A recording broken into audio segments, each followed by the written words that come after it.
Hello guys, मैं आपका Z dragon facts. तो आज की हम वीडियो में यामोशी की स्टोरी का रिव्यू करेंगे। ये इस स्टोरी का फाइनल चैप्टर है। ये चैप्टर आपको कैसा लगा, ये स्टोरी आपको कैसे लगी, ये ज़रूर बताइएगा।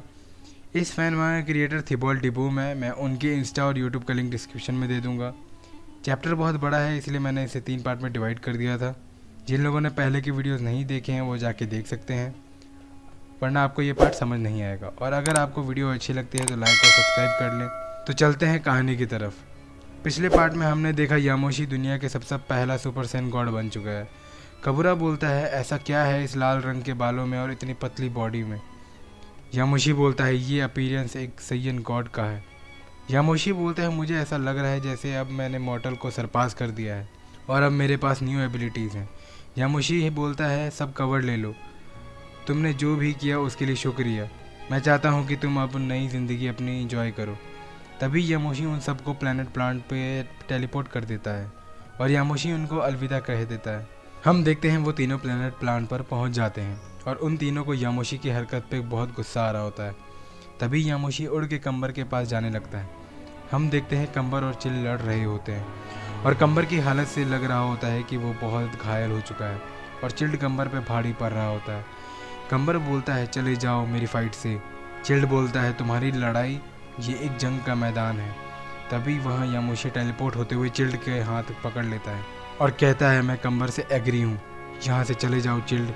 चिल्ड घबराते हुए बोलता है, तुम कहाँ से आ गए और लाल बाल वाली फॉर्म क्या है। यामोशी गुस्से में होता है, गुस्से में बोलता है कि याद रखना जो तुम्हें मैं अभी बताने जा रहा हूँ चिल्ड। तुम्हारे सामने जो खड़ा है वो एक सुपर सैयन नहीं, एक सुपर सैयन गॉड है। इतना कहते ही यामोशी चिल्ड के ऊपर एक की ब्लास्ट कर देता है और कहता है, हमेशा के लिए गायब हो जाओ चिल्ड, और अगर तुम बच भी गए तो कभी भी हम सैयंस के रास्ते में मत काट आना। यामोशी कंबर की तरफ देखते हुए बोलता है, क्या हमें ये करना होगा। कंबर चिल्लाते हुए बोलता है, रेड हेयर, मुझे अपनी नई ताकत दिखाओ। तभी कंबर भी अपनी पूरी ताकत लगाते हुए यामोशी की तरफ बहुत बड़ा डार्क एनर्जी फेंक देता है। यामोशी उस अटैक को देख के घबराता नहीं है और उस अटैक को देखते देखते वो अपने हाथों में ये एनर्जी भर लेता है और कहता है, अब यही एक रास्ता है। और वो उस की ब्लास्ट पे बहुत सारे पंचेस मारते हुए उसे डिस्ट्रॉय कर देता है। तभी यामोशी को अपने सभी दोस्तों का फ्लैशबैक आता है। उसे समझ आता है ये सिर्फ उसकी ताकत नहीं थी, उसके सभी दोस्तों की भी थी। तभी यामोशी अपने आप को चार्ज करते हुए कंबर की तरफ बढ़ते हुए बोलता है, ये है कंबर मेरी ताकत की गहराई।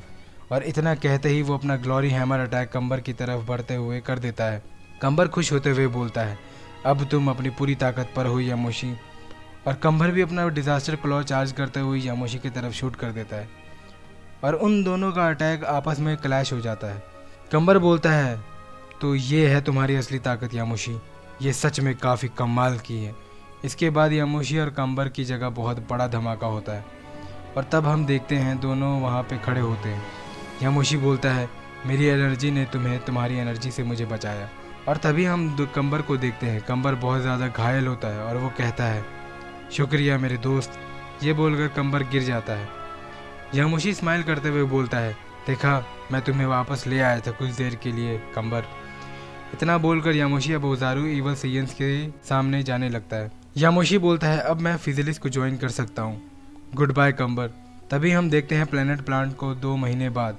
वहाँ पे कबूरा से 2 लोग बात कर रहे होते हैं और वो 2 और कोई नहीं, हेलिक्स और सिला होते हैं। सिला पूछती है, क्या यामोशी भी मारा गया।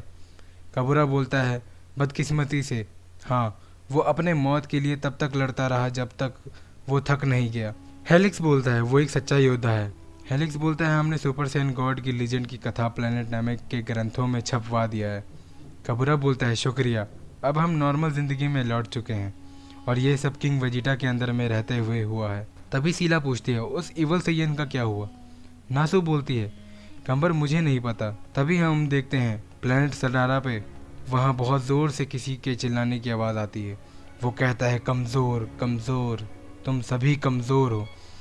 तभी हम कंबर को देखते हैं। कंबर पर सुपर सैयन में ट्रांसफॉर्म होना सीख चुका था। कंबर कहता है, यामोशी अलग था, एक वही ऐसा शख्स था जो मुझे लड़ाई के वक्त डरा सकता था। तभी कंबर की तरफ इवल सैयंस बढ़ रहे होते हैं ताकि वो कंबर से लड़ सकें। यामोशी ने जानबूझ के कंबर को जिंदा छोड़ दिया था। यामोशी ने एयर रेड को रोकने के बाद फिजिलिस को ज्वाइन कर लिया था। पर यामोशी ने अपने राइवल को जितनी बुरी सज़ा दे सकता था उसने वो दिया, जो कि कंबर कभी सोच नहीं सकता था। यामोशी ने कंबर को अकेला छोड़ दिया उसके लोगों के साथ ताकि वो उनसे लड़ता रहे और हमेशा ताकतवर लोगों को खोजता रहे, पर वहाँ पे कोई भी ताकतवर नहीं था। इसलिए कंबर अब कभी भी सेटिस्फाइड नहीं हो पाएगा लड़ाई में, और कंबर की यही सज़ा थी। तभी हम प्रेजेंट टाइम के अर्थ पे आ जाते हैं। वहाँ पे कोई कह रहा होता है, पैन रुक जाओ। पैन बोलती है, आखिरी हिट।